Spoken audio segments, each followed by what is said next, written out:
Marketing bukan tentang penjualan, tapi tentang pesan.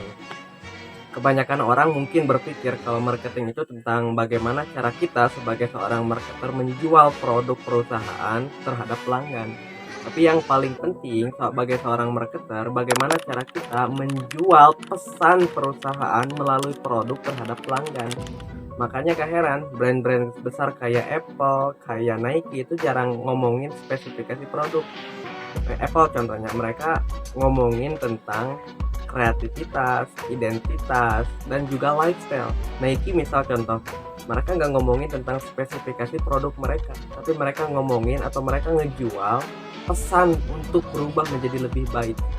Karena pada akhirnya manusia itu lebih gampang terhubung dengan pesan daripada produk.